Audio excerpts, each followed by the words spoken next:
Alright, so for my activity, I chose to make the game Sight Word Tic-Tac-Toe. This activity is meant to be played after the lesson on sight words. So once this lesson is over, the teacher will provide the students with a poster board with the tic-tac-toe grids and the sight words written within the grid, as well as 2 different color markers that they will use to pick their sight word. The teacher will then choose to either assign partners or allow the students to freely pick their own partner. So how to play. The first player will choose a color, and in this case they chose blue. They will then place the marker over the sight word they choose. The next player will then grab the other color that was passed out and choose another sight word, and this will continue on until one of the players connects 3 in a row. This activity should also consist of communication with each other, such as asking questions and helping each other, all while keeping an acceptable level volume.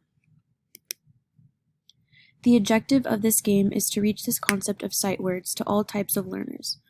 In this case, it would be able to reach kinesthetic and visual learners. Repetition of these sight words in the grid will also play a huge role in memorization and familiarity.